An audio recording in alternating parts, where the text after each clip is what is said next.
저희 아버님이 생전에 계실 때 친구들을 만나는 자리에서 앞으로 남은 시간 동안 우리가 뭘 하고 살 것이냐라는 식의 대화를 종종 꺼내셨다고 합니다.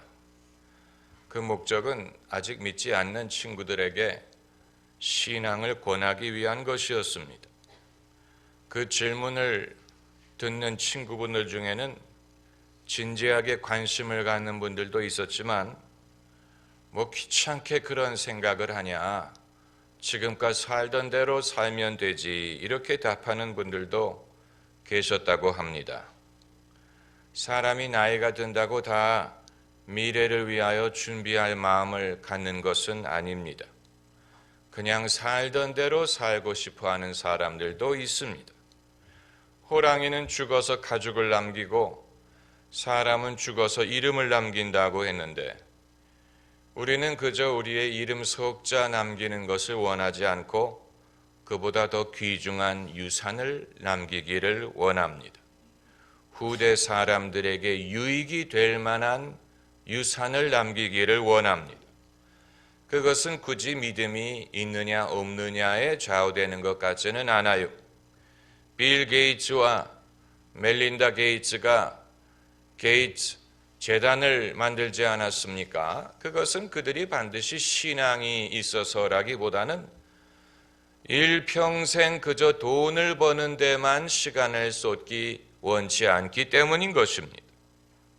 어린이들에게 너는 장차 커서 무엇을 하고 싶으냐라고 물어보면 자기가 원하는 직업을 대고 그리고 말하기를 돈을 많이 벌어서 좋은 일을 하고 싶다고 말하는 아이들이 많이 있습니다.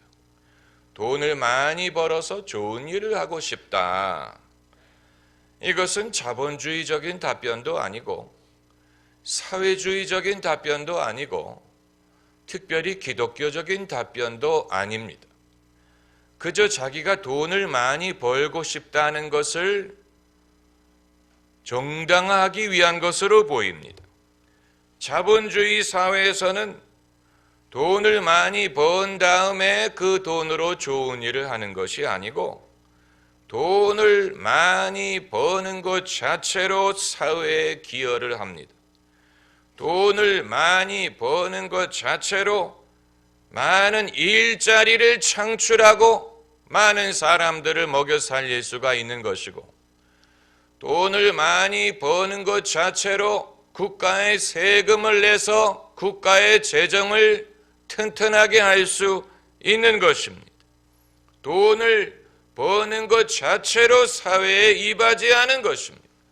다만 문제가 있다면 아무도 그런 식으로 인정을 해주지 않는다는 데에 있습니다. 사회주의 국가에서는 좋은 일을 하는 주체가 개인이 아니고 국가요. 정부에 그렇기 때문에 개인이 돈을 많이 벌어 좋은 일을 하겠다는 의욕은 별로 인정을 받지 못합니다. 사회주의 국가는 개인의 역할을 인정하려고 하지 않고 개인을 의심하고 개인을 견제하기 위하여 국가가 존재합니다. 그리고 기독교 신앙에는 성경 어디에도 돈을 많이 벌어 좋은 일을 하라는 구절을 찾아볼 수 없습니다. 오히려 좋은 일을 하려고 하는 사람은 돈을 사랑하는 마음을 경계하고 재물과 결별하라고 요구하셨죠. 내가 영생을 얻으려면 무엇을 해야 됩니까? 라는 젊은이의 질문에 예수님 답변하시기를 내 소유를 팔아 가난한 자들에게 나누어주고 그리고 너는 나를 쫓으라고 말씀하셨죠. 소유를 가난한 자들에게 나눠주는 것은 예수님을 쫓기 위한 조건일 뿐이지 그 자체로 영생을 얻는 것이 아니라는 말씀이에요. 여러분, 우리나라는 현재 여러 가지 면으로 한계에 도달해 있습니다. 성장의 한계, 경제의 한계, 그리고 비전의 결핍, 지도자의 결핍이 매일 저녁 TV 뉴스를 장식하는 정치인들의 얼굴은 그 밥의 그나물이에요. 거기에서 어떤 새로운 인재나 리더십을 우리가 볼 수 없습니다. 정말로 리더십을 가진 인물이 눈에 띄지 않습니다. 아마 여러분은 그건 우리나라뿐만이 아니고 전 세계적인 문제가 아닙니까? 라고 묻는 분들이 계실 것입니다. 맞아요. 어느 나라도 돌파구를 발견한 나라가 보이지 않습니다. 미국의 대통령 후보로 트럼프가 선두주자가 됐다는 사실이 그것을 증명합니다. 미국 같은 나라도 인재가 없다는 얘기예요. 사우디아라비아가 재정 적자 때문에 외국인 노동자들을 파면하기 시작했다는 사실, 놀라운 일이 아닙니까? 부자가 영원히 부자로 남는다는 보장이 없다는 얘기예요. 영국 해군이 과거에 쓰던 함정을 외국에 팔기 시작했다는 사실, 그 말은 대영 제국의 영화는 끝났고 영국도 살아남기 위하여 바둥바둥하고 있다는 것을 보여줍니다. 중국의 증시가 연초에 계속해서 폭락한다는 사실, 중국 경제도 막강한 것이 아니요 우리가 그렇게 부러워할 필요가 없다는 것을 보여줍니다. 우리는 남을 부러워하지 말고 우리의 일을 찾아야 됩니다. 하나님을 믿고 하나님의 인도를 구해야 됩니다. 저는 1990년대에 한국 교회에 이상한 변화가 일어나는 것을 감지했습니다. 1980년대만 하더라도 많은 외국의 목사들이 한국 교회 성장의 비결을 배우기 위하여 한국을 찾아왔었습니다. 그래서 기도원에도 가보고 구역 예배도 참석해보고 새벽 기도에도 와보고 한국 교회 성장의 비결이 어디 있는지를 알고자 했습니다. 여의도 순복음교회 같은 데서는 교회 성장 연구소를 만들기까지 했습니다. 그런데 1990년도가 되면서 양상이 뒤바뀌기 시작했는데 외국의 목사들이 더 이상 대한민국을 찾아오는 것이 아니고 그 반대로 대한민국의 목사들이 외국에 가서 교회 성장 비결을 배우기 시작하더라는 것입니다. 이제는 뭐라도 좋다는 식으로 미국의 성장하는 교회들의 비결을 배우다가 그것을 베끼려고 하는 붐이 일었습니다. 그 당시 한국 목회자들의 시선을 끌었던 것 중에는 토론토 블레싱이라는 것이 있었죠. 거룩한 웃음 현상, 그리고 윌로우 크리크 교회의 열린 예배, 그리고 새들백 교회, 이런 정도였습니다. 많은 한국 교회들이 미국 교회 예배 방식을 흉내내고 도입하기 시작했습니다. 그 여파는 지금까지도 이어지고 있습니다.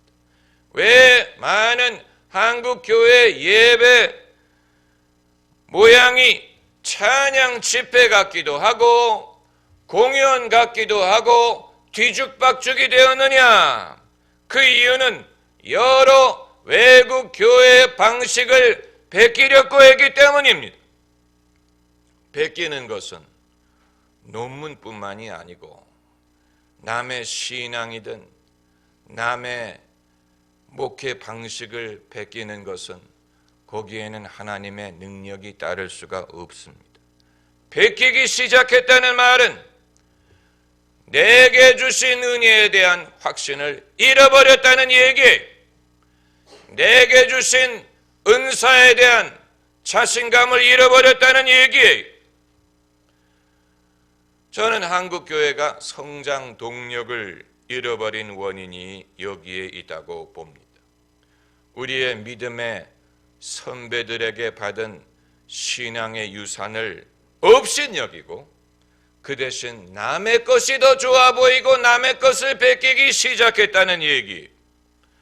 여러분, 60년대, 70년대 한국 교회가 눈부신 성장을 할 수 있었던 배경에는 우리만의 이유가 있습니다. 우리 믿음의 선배들이 가졌던 비결이 있습니다. 그걸 우리가 알고 귀중히 여기고 그것을 물려받으려고 했었어야 되는데 그렇게 하지 못하니까 바깥에 시선을 빼앗기기 시작한 것입니다. 왜 그랬을까? 자신감을 잃었기 때문이 정체성을 상실했습니다. 우리 자신에 대하여 창피하게 느끼기 시작했습니다. 한국의 기독교인들처럼 뜨겁게 기도하던 사람들이 없었는데 한국 기독교인들이 열심히 기도하는 것은 기복적인 신앙 때문이다라는 비판의 목소리에 기도의 뜨거움이 식어지기 시작했어요. 또 하나님의 약속을 간절히 믿고 믿음대로 이루어질 것을 믿었던 한국의 기독교인들이 그 믿음의 대상이 물량주의적인 것이 아니냐라는 비판에 기가 죽어서 그 믿음이 위축되기 시작했습니다. 또 성령의 뜨거운 능력, 성령의 뜨거운 은사를 소유했던 한국의 기독교인들이 그것이 샤머니즘이 아니냐라는 비판에 기가 죽어서 그 뜨거움이 식어버리고 말았습니다. 그렇게 하고 나니까 남은 것이 무엇이냐는 것입니다. 뭐가 남았습니까? 남은 게 별로 없어요. 우리는 우리 자신을 부인하고 우리 자신을 창피하게 생각하고 우리의 신앙의 정체성을 잃어버리기 시작했습니다. 그러다 보니까 남은 게 별로 없습니다. 외국 속담에 아기 목욕을 시킨 후에 목욕물만을 버리지 아기도 함께 버리지 말라 그런 말이 있는데 우리는 과거에 바로잡을 것이 있다면 바로잡아야 되지만 그렇다고 유익한 믿음의 유산까지 버려서는 안 되는 것입니다. 여러분, 저는 하나님이 우리 기쁜 소식 교회에 주신 사명 중에 하나가 과거와 미래 간의 다리 역할을 하는 것이라고 믿습니다. 다리의 역할, 과거의 것을 기억하고 귀중히 여기고 보존하여 그것을 미래에 전달해 주는 역할을 하는 것입니다. 이건 화려한 일은 아닐지라도 아주 중요한 것입니다. 하나님이 우리 대한민국 교회에 주신 유산이 무엇인지를 알고 그것을 귀중히 여기고 보존하여 이후의 세대들에게 가르치고 물려주는 역할은 아주 중요한 것입니다. 미래와 과거 사이에 다리가 있어야 됩니다. 우리가 보존해야 될 유산이 무엇이냐? 첫째는 신실하고 뜨거운 기도예요. 신실하고 뜨거운 기도. 여러분, 나는 평생 기도합니다 라고 말씀하시는 분들이 많겠지만 기도는 쉬지 않고 하는 것입니다. 한때 하는 게 아니에요. 많은 성도들이 수능 시험 때가 되면 새벽 기도를 나오고 또 누가 아프면 새벽 기도를 나오다가 애들이 커버리고 사람이 나이가 들면 그 열의를 잃어버리기 시작하는데 여러분, 기도는 쉬어서는 안 됩니다. 예수님 말씀에 시험에 들지 않게 깨어서 기도하라고 하셨어요. 성령이 우리에게 기도를 시키실 때가 있지만 우리 자신이 습관적으로 삶의 기도의 최우선 순위를 두고 기도에 힘을 써야 되는 부분도 있습니다. 그런데 요즘의 그리스도인들은 둘 다 하지 않습니다. 성령이 기도할 마음을 주신 그것도 경험하지 못하고, 그리고 기도가 삶의 한 부분이 되어 비가 오나 눈이 오나 기도의 최우선순위를 두는 사람을 그렇게 볼 수가 없습니다. 기도 이외에는 이 같은 유가 나가는 일이 없느니라고 말씀하셨어요. 그리고 둘째로 보존해야 될 유산은 믿음의 능력. 저는 이 부분에 있어서 한국교회가 남들이 갖지 못한 은혜를 받았다고 봅니다. 여의도 순복음교회 공로가 이 부분에 있다고 저는 봅니다. 믿음이 어떻게 생기고 믿음을 어떻게 사용하느냐에 대한 이 귀중한 가르침, 이건 조용기 목사님이 남긴 귀중한 공로예요. 그런데 대한민국이 조 목사님을 짓이기기 시작하면서 국가가 정체라는 골목에 이르기 시작했습니다. 한국의 경제가 부흥할 때와 교회가 부흥할 때가 일치했다는 사실을 우리가 기억해야 됩니다. 그게 우연한 일이 아니에요. 교회가 부흥할 때 경제가 함께 부흥했습니다. 그런데 교회 부흥이 멈추고 나니까 경제도 막다른 골목에 이르게 된 것입니다. 이것을 우리가 나눠서 생각하면 안 됩니다. 경제가 다시 살기 위해서는 우리 민족이 꿈과 비전과 믿음을 가져야 되는데, 그러기 위해서는 믿음의 유산을 살려야 됩니다.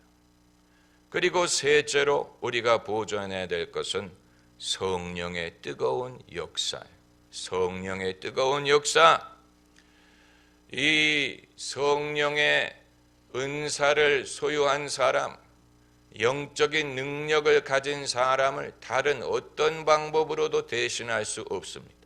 유학을 갔다 오고 신학 박사학위를 받고 철학을 공부하고 세상 돌아가는 문화를 이해하고 세련되고 말을 잘하고 키가 크고 잘생겼다고 하더라도 영적인 감각이 없고 성령의 능력을 소유하지 못했다면 그 어떤 것으로도 영적인 능력의 부재를 대신할 수 없습니다. 성령의 은사와 성령의 기름 부음을 대신할 수 있는 것은 아무것도 없습니다. 이것은 갖고 있든 갖고 있지 못하든 둘 중에 하나에, 성령을 받았든 받지 못했든 둘 중에 하나에, 성령 받지 못한 사람의 설교, 사람의 영혼을 변화시킬 수 없고, 성령의 은사를 받지 못한 찬양, 하나님에게 영광을 올릴 수가 없습니다. 성령의 능력이 없는 사역, 사람의 영혼을 구원할 수 없습니다. 살리는 것은 영이니 육은 무익하니라고 해서, 저는 우리 교회 성도님들이 교양도 있고 또 인간을 이해하는 지혜도 있고 이 모든 것을 갖추기 원하지만 무엇보다도 성령의 충만함, 성령의 기름 부음을 알고 소유한 성도가 되시기를 바랍니다. 그러기 위해서는 구하는 방법밖에 없어요. 구하는 자에게 성령을 주시지 않겠느냐고 했어요.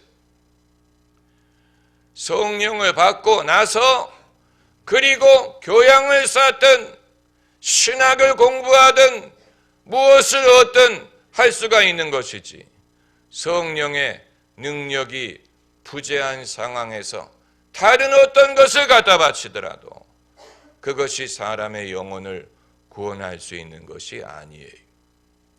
찬양 사역을 하려는 사람, 성령부터 받아야 됩니다. 사역을 하려는 사람, 성령부터 받아야 됩니다. 전도하려는 사람, 성령부터 받아야 됩니다. 자녀의 영혼을 구원하려는 부모는 본인 자신이 성령부터 받아야 됩니다. 왜냐하면 사람이 거듭나는 것은 성령으로 말미암기 때문에, 성령이 너희에게 임하시면 너희가 무엇을 받고? 권능을 받고 내 증인이 되리라. 성령이 임하셔야 권능을 받고 예수 그리스도의 증인이 될 수 있습니다. 이것은 그리스도인이 취사 선택할 수 있는 게 아니에요. 나는 열매가 있기 때문에 은사가 필요 없다. 성경에 그런 구절 없습니다. 취사 선택할 수 있는 게 아니에요. 열매가 있으면 은사가 없어도 되는 게 아니에요. 은사가 있으면 열매가 없어도 되는 게 아닌 것처럼 많은 교회들이 잘못 가르침, 은사보다는 열매가 더 중요하다느니 그건 비교해서는 안 될 것을 비교하는 것입니다. 그건 마치 여자가 잘 믿으면 남자가 안 믿어도 된다, 이런 말과 같은 것입니다. 전혀 말이 안 되는 말이에요. 그러나 많은 교회 지도자들이 우리의 선조들의 믿음의 유산을 촌스럽게 생각하고 창피하게 생각하고 더 세련된 선진 문화를 도입하려고 하는 과정에서 하나님이 이 땅의 교회를 부흥시킬 수 있었던 그 비결을 잃어버리게 된 것입니다. 제가 왜 기타를 들고 성도들을 찾아가는 부흥회를 하려고 하느냐? 성도님들이 성령의 뜨거운 역사를 경험하게 하기 위한 것입니다. 여러분, 외국 교회들이 성령 운동을 앞서가는 것처럼 보이지만 그렇지 않습니다. 과거에 성령 운동이 뜨겁게 일어났었지만 그 흔적만 남은 데가 많아요. 흔적, 문화적인 유산만이 남은 데가 많습니다. 그래서 외국 교회를 가면 밴드가 찬양 인도를 하고 또 스크린에 가사를 다 비춰주고 성도들은 아주 익숙한 몸으로 이 손을 흔들고 우리가 보기에는 성령 충만한 것 같다라고 생각할지 모르지만 그것은 문화적인 유산만이 남은 것입니다. 그들의 음악을 들어보면 내용이 없고 정말로 성령이 주시는 은혜보다는 인간의 감각에 어필하는 그런 교회가 많아요. 오늘 본문에 바울이 디모데에게 말하기를 14절에 너는 배우고 확신한 일에 거하라. 내가 네게서 배운 것을 알며 라고 말했어요. 자칫하면 스쳐 지나갈 수 있는 문구입니다. 네게서 배운 것을 알며 From whom you have learned these things. 누구에게 이것을 배웠는지를 안다라는 말이 신앙은 인간 문화재와 같아서 내가 무엇을 배웠느냐 뿐만이 아니고 누구에게서 배웠느냐가 중요합니다. 누구에게서 배웠느냐 그걸 잊어버리면 안 돼요. 대학원에서 박사학위 공부할 때는 지도교수 밑에서 공부하는 것이죠. 신앙도 누구에게서 배웠느냐를 기억해야 됩니다. 가르쳐준 사람을 부인하게 되면 가르침받은 것도 잃어버리게 됩니다. 지금 한국교회가 처해 있는 상황이 이와 같습니다. 가르쳐준 이들을 부인하려고 합니다. 그건 실수예요.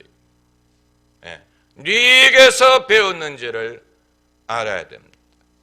네게서 배웠느냐가 분명한 사람일수록 그 사람이 갖고 있는 믿음의 유산이 확실합니다. 우리는 과거를 보존해야 미래에 물려줄 수 있습니다.